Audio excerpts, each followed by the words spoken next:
आए हुए सभी परमात्माओं को मेरा नमस्कार। आज का चक्र नाभि चक्र में भूलेंगे।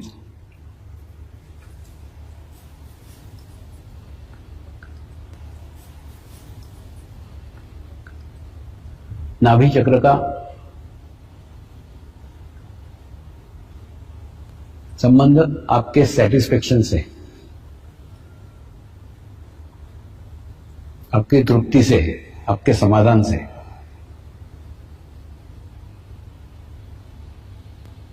मैं उपभोग का विरोधी नहीं हूं, लेकिन उसी में चित्त डाल के अपने नाभि चक्र को खराब करने के विरोध में हूं। कैसे आपको बताता हूं। जैसे मेरे को कार खरीदना है, मेरे को कार खरीदना है, ऐसे 2 साल तक तुम सोच रहे हो,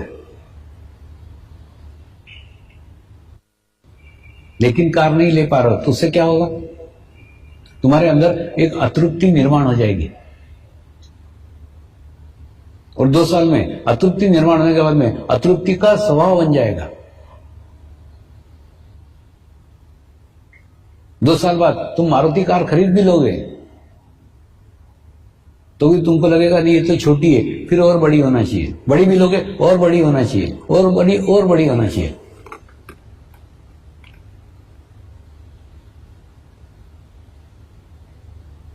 तो जो चीज खरीदना है, खरीद के बाजू हटो ना। उसके बारे में खूब सोचो मत, विचार मत करो, मेरे को मिलना चाहिए, मिलना चाहिए, मिलना चाहिए। ऐसा जितना सोचोगे तुम्हारा नाभि चक्र उतना पकड़ेगा। नाभि चक्र जितना पकड़ेगा उसके दुष्परिणाम तुम्हारे नाभि चक्र पे आएंगे।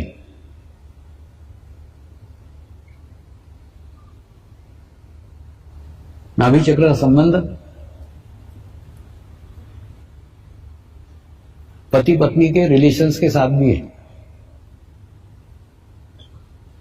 कई पत्नियां मेरे को अपने पति की कंप्लेंट करते रहती है, पति ऐसा है, पति वैसा है। मैं उन पत्नी को बोलता हूं, तू उसको छोड़ दे, तू तेरा ध्यान कर, तू तेरा ध्यान करेगी वो ऑटोमेटिकली सुधर जाएगा। या कई लोग पत्नियों की शिकायत करते हैं, उनको बोलता हूं तू उधर चित्त मत डाले, उसको सुधारने में तेरी बिगड़ने के चांसेस है। तुम अपने पार्टनर को सुधारने का कोशिश ही मत करो, कोशिश करोगे तो तुम भी बिगड़ जाओगे। सबसे आसान तरीका है, तुम ध्यान करो, मेडिटेशन करो। पति पत्नी का संबंध यूट्यूब तरीका है। साइंस के लैब में यूट्यूब रहती नहीं, उसके अंदर अगर 100 ग्राम पानी डालो तो 50 ग्राम पानी दूसरे ट्यूब में चला जाता है। तो उसी प्रकार से पति पत्नी का संबंध यूट्यूब जैसा है। एक का स्थिति हो गया तो दूसरे का स्थिति ऑटोमेटिकली हो जाएगा। तुम उसको सुधारने की कोशिश मत करो, अपने को सुधार लो, दूसरा सुधर जाएगा। कैसे? मैं आपको 2 उदाहरणों से समझाता हूं।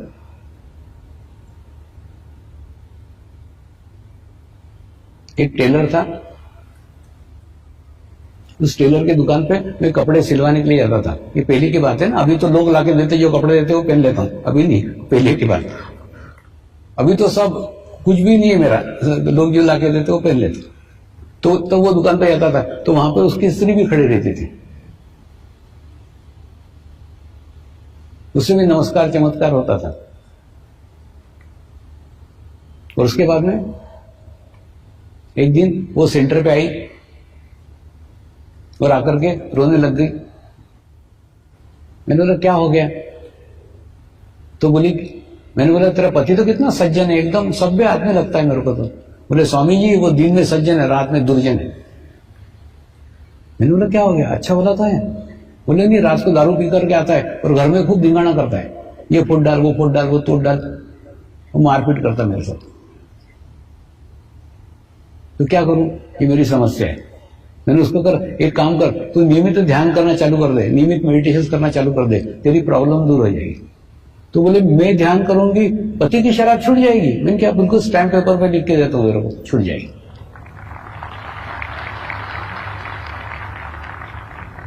तो रेगुलरली सेंटर पे आने लग गई, रेगुलरली ध्यान करने लग गई। 45 दिन तक ध्यान नहीं किया, अनुष्ठान पूर्ण किया। अनुष्ठान करने के बाद में फिर भी रो रही थी। बोला क्या हो गया? स्वामी ये वो अभी भी पूरी की पूरी बोतल पी रहा है, आधी भी नहीं हुई अभी उसकी। पूरी बोतल अभी भी शराब पीता है वो। मैं तो रेगुलर ध्यान करती हूं। मैंने उसको कहा तू ध्यान करती है लेकिन तेरा चित्त तो शराबी पति में है ना। अब तू बता, तेरे ऊपर तू इत्र की बोतलें डाल रही है और तेरी नाक तूने गंदे नाली में डाल के रखी, तो तेरे को बदबू आएगी कि खुशबू आएगी? तो बोले बदबू आएगी। मैंने बोला क्यों? क्योंकि मैंने नाक जहां से खुशबू या बदबू आती है वो नाली में डाली इसलिए। बिल्कुल ठीक ऐसा ही 45 दिन के ध्यान करके तो अपने ऊपर अच्छा वाइब्रेशंस ले रही है, लेकिन तेरा चित्त कहां है? तेरा अटेंशन कहां है? वो शराबी पति में। तो जब तक तू उसमें से चित्त नहीं निकालती उसकी शराब नहीं छूट सकती। फिर उसके कुछ समझ में आया, उसने पति में से चित्त निकाला और ध्यान करने लग गई, मेडिटेशन करने लग गई। तो एक दिन क्या हुआ, स्कूटर से उसका पति छोड़ने को आया था और वो आता था, कई बार आता था, स्कूटर में बाहर सिगरेट फूकते हुए बैठता था। एक दिन क्या हुआ, जोर से पानी आ गया तो कहां जाए, वो भी घुस गया सेंटर के अंदर। सब लोग ध्यान कर रहे थे, वो भी पीछे बैठ गया, वो भी ध्यान करने लग गया। ध्यान करने के बाद में जब ध्यान समाप्त हो गया तो मेरे पास आया, स्वामी जी आज मैंने भी ध्यान किया। इनकी अच्छी बात है। स्वामी जी मुझे बहुत अच्छा लगा। इनकी अच्छी बात है।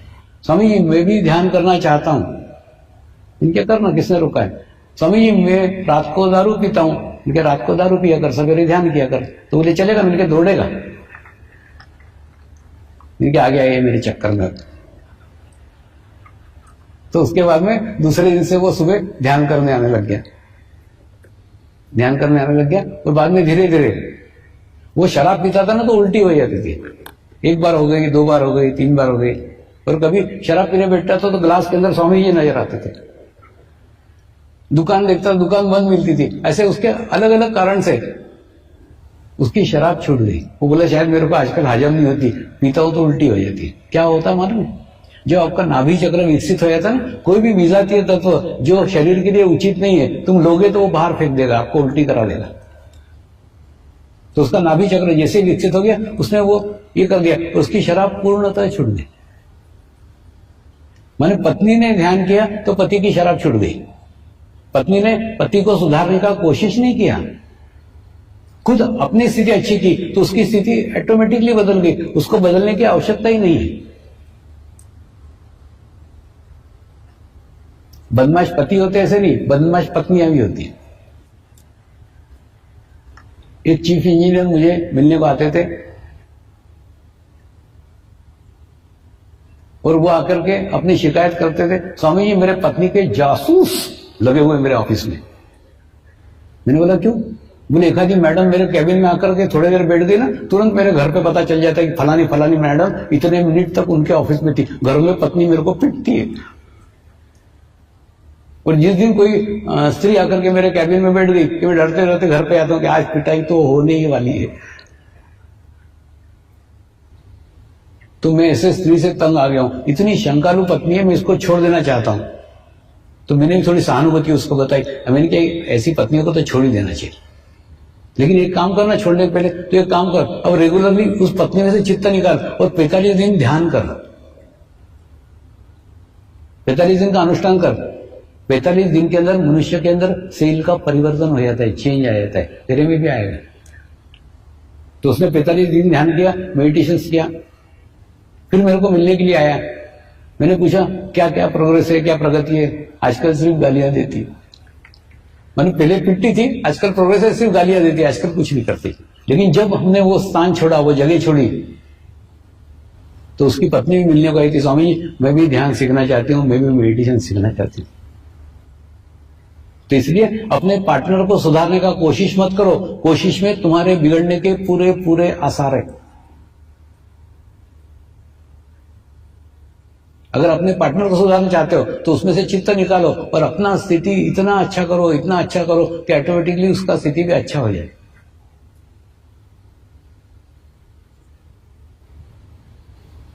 इन नाभि चक्र पे से याद आया, कई बार ना मैं मेरे गुरुओं से झगड़े करता हूं, खूब लड़ता हूं। एक दिन ऐसे ही खूब झगड़ा किया मैंने मेरे गुरुदेव को बोला, तुमने जो ज्ञान, तुमने जो नॉलेज मुझे दिया है उसमें एक शब्द का हेर फेर न करते हुए वैसा का वैसा मैं समाज को दे रहा हूं। दे रहा हूं कि नहीं रहा हूं? बोले हाँ दे रहे। फिर जो प्रगति मेरी हो रही है वो मेरे साधकों की क्यों नहीं होती?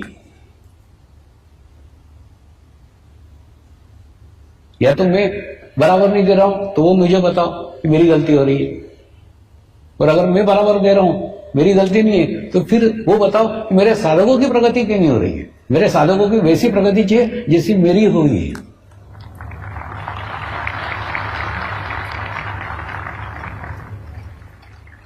इसलिए मैं झगड़ा करता हूं। तो उन्होंने क्या उत्तर दिया मालूम है? उन्होंने उत्तर दिया, कुछ शरीर के चक्र ऐसे हैं जो चक्र उनको ही क्लियर करना पड़ेंगे। जब तक वो उनके चक्र क्लियर नहीं करते तू कोई हथेली नहीं लगा सकता। उनके आध्यात्मिक प्रगति उनके हाथ में। उसमें का ये सबसे नीचे का चक्र था नाभि चक्र। नाभि चक्र में यानी साधक ने जब तक अपनी पत्नी से संबंध अच्छे नहीं किए उसकी आध्यात्मिक प्रगति संभव ही नहीं है।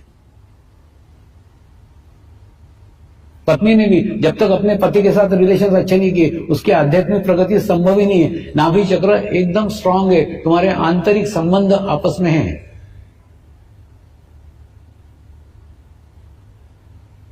तुम्हारी आध्यात्मिक प्रगति उसके ऊपर डिपेंड है तुम्हारा पत्नी के साथ कैसा रिलेशन है, पत्नी तुमसे खुश है कि नाराज है, तुम्हारे पति के साथ कैसा संबंध है, पति तुमसे खुश है कि नाराज है, इसके ऊपर तुम्हारी आध्यात्मिक प्रगति निर्भर है। ये सीक्रेट, ये रहस्य गुरु ने मुझे समझाया। अब साधकों के पत्नी से रिलेशंस कैसे, वो तो तू क्या कर लेगा, वो तो उसको ही उसको ठीक करना पड़ेंगे ना। साधिका के अपने पति से कैसे रिलेशन है वो तो उसको ही ठीक करना पड़ेगा ना, तू क्या कर लेगा? वो तेरा क्षेत्र ही नहीं है, तू उसमें दुखी मत हो, तू कुछ नहीं कर सकता उसमें।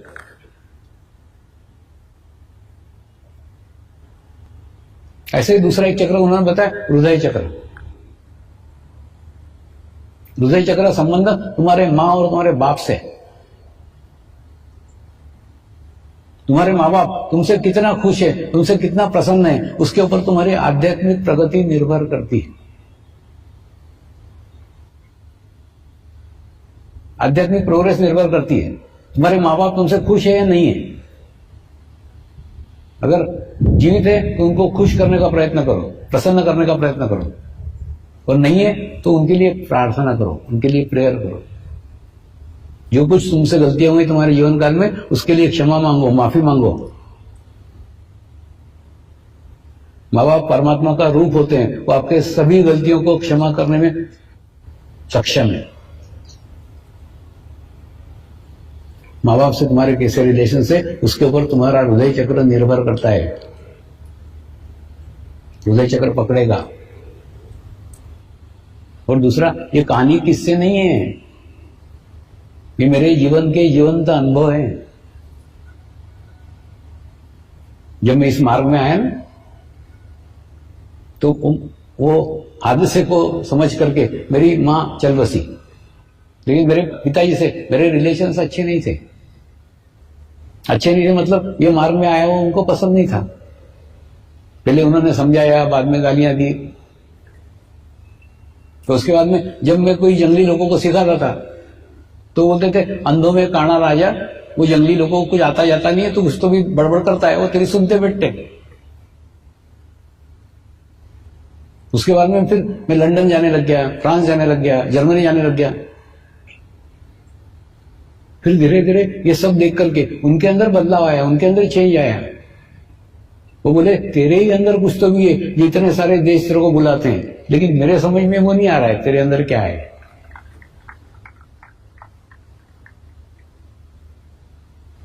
उनकी अभी 3 साल पहले मृत्यु हुई, लेकिन मृत्यु के 3 साल पहले स्थिति ये थी कि मैं उनको पिताजी करके नमस्कार करता था, वो गुरु करके मेरे को नमस्कार करते थे।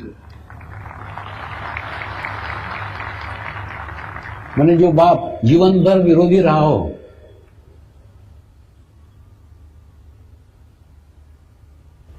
उन्होंने अंत समय में वो स्थिति प्राप्त कर ली थी, वो अवस्था प्राप्त कर ली थी। वो बोले, तूने बाप के रूप में मुझे नमस्कार किया, अब मैं गुरु के रूप में तुझे नमस्कार कर रहा हूं। मेरे को नहीं समझ में आ रहा है तू क्या है क्या नहीं, मालूम नहीं, लेकिन कुछ तो भी है जो मेरे समझ से परे है, मेरे नॉलेज से परे है, लेकिन इतना समझ में आ रहा है दुनिया ऐसे ही तुझे नहीं बुलाती, कुछ तो भी तेरे अंदर है जो अलग है, अद्वितीय है। कई बार होते ना, कई घटनाएं होती थी, जैसे आजकल के बच्चों को पतंग उड़ाना नहीं आता, तो मेरे को वो बोलते थे, अरे उनको मालूम था मैं खूब पतंगबाजी करता था पहले, तो बोले अरे आजकल के औलादों को पतंग उड़ा के दिखा था जरा, तो मस्त मैदान में आकर के पतंग उड़ा के दिखा रहा था उनको, सब बच्चों को दिखा रहा था। लोग भी बोले क्या बुढ़ा पतंग उड़ा रहा है। और पिताजी मेरे को बोले अब ये पतंग उड़ा रहा है, ये मेरा लड़का है, या ये 2-2 लाख लोगों को शिविर में लोगों को प्रवचन देता है, वो मेरा लड़का है। मैंने बोला पतंग उड़ा रहा है तुम्हारा लड़का है, प्रवचन दे रहा है वो और कोई है, वो माध्यम है किसी का, लड़का ये तुम्हारा है, जो पतंग उड़ा रहा है तुम्हारा लड़का है। तो कहने मतलब जब पिताजी के अंदर चेंज आया, पिताजी के अंदर बदलाव है, तब जाके आध्यात्मिक प्रोग्रेस हुई है, आध्यात्मिक प्रगति हुई है। तो आप भी आपके माँ बाप से जब तक रिलेशंस अच्छे नहीं कर लेते, जब तक माँ बाप को खुश नहीं करते, माँ बाप को प्रसन्न नहीं करते, आपकी भी आध्यात्मिक प्रगति नहीं हो सकती। और तीसरा चक्र है विशुद्धि। विशुद्धि यश का स्थान है। तुम्हारे भाइयों से, तुम्हारे बहनों से रिलेशंस कैसे, उसके ऊपर तुम्हारी आध्यात्मिक प्रगति निर्भर है।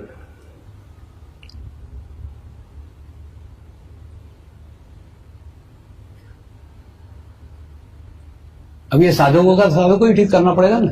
तुम्हारा पति पत्नी के रिलेशंस कैसे है, तुमको ठीक करना पड़ेगा। तुम्हारे माँ बाप से रिलेशंस कैसे है, तुमको ठीक करना पड़ेगा। तुमको तुम्हारे भाई बहनों से रिलेशंस कैसे है, ठीक करना पड़ेगा। मैंने भी मेरे जीवन में जब बहनों से रिलेशंस अच्छे किए, तब जाके आध्यात्मिक प्रगति हुई है। कई सालों तक कोई रिलेशंस नहीं थे। दूसरा, रिलेशन नहीं रखना भी खराब रिलेशंस के कैटेगरी में आता है। कैसे आता है? बहनें याद करती होगी ना, क्या रे पहले अपन भाई के साथ कैसे बचपन में रहते थे, आजकल तो भाई चिट्ठी भी नहीं देता, पत्र भी नहीं बोलता, फोन भी नहीं करता। अच्छा, बहनों से रिलेशन अच्छे किए मतलब उनको समर्पण में लाया, ऐसा नहीं है। उनको जिस मार्ग का इच्छा थी, जिस मार्ग में इंटरेस्ट था, उस मार्ग के लिए उनको प्रोत्साहित किया, हेल्प किया, तो ऑटोमेटिकली उनसे रिलेशंस अच्छे हो गए। मेरे को भाई कोई है ही नहीं, तो बहनों से जब रिलेशन अच्छे हुए तब जाके आध्यात्मिक प्रगति हुई। ये जितने बातें बता रहा हूं ना, ये सब मेरे जीवन के जीवंत अनुभव है। कोई पुस्तक से पढ़ करके आपको नहीं बता, पुस्तकें पढ़ता ही नहीं।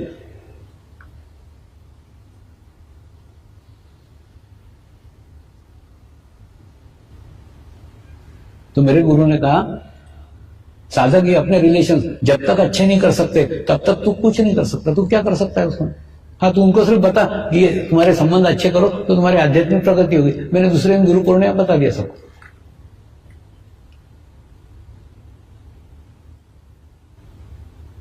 लेकिन मेरी शुद्ध इच्छा है, जैसी मेरी स्थिति है वैसी सबकी स्थिति हो।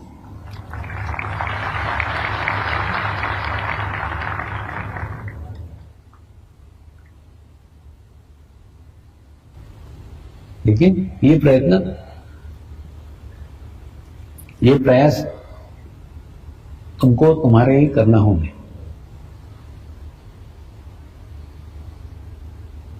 दूसरा, आध्यात्मिक प्रगति के लिए हमारे भारतीय संस्कृति में कई ऐसे माध्यम दिए गए हैं जिनके द्वारा हम हमारी आत्मिक प्रोग्रेस कर सकते हैं। लेकिन उन मार्गों से हम आज विमुख हो गए। जिस प्रकार से उनका अवलंब करना चाहिए वैसा अवलंब नहीं करते। उसमें का एक मार्ग है पूजा। अब आपके दादाजी को, नाना जी को पूछो ना, पहले के समय में पूजा घर का मुखिया करता था, घर का जो प्रमुख व्यक्ति है वो पूजा करता था। लेकिन आजकल वो प्रमुख व्यक्ति को समय ही नहीं है, टाइम ही नहीं है। वो अपने धंधे में, अपने नौकरी में लगा रहता है, उसको पूजा करने को टाइम ही नहीं रहता। तो वो क्या करता है, पत्नी पे डाल देता है।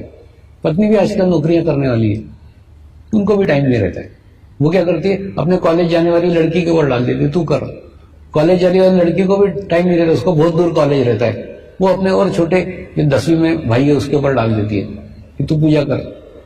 10वीं वाला भाई उसका अभ्यास रहता है, तो वो और छोटे अपने 5वीं वाले भाई के ऊपर डाल देता है कि तू पूजा कर। वास्तव में पूजा मन की एकाग्रता करने का माध्यम है। क्रमबद्ध तरीके से, लयबद्ध तरीके से पहले रेशमी वस्त्र पहनना और मन में भाव लाना कि मैं ये परमात्मा के लिए कर रहा हूं। फिर चंदन घिसना, और चंदन घिसते समय भी ये पूर्ण भाव रखना ये मैं परमात्मा के लिए कर रहा हूं। फिर एक एक भगवान की मूर्ति को नीचे लाना, उसको पानी से नहलाना, दूध से नहलाना, फिर पानी से नहलाना, फिर पोंछना।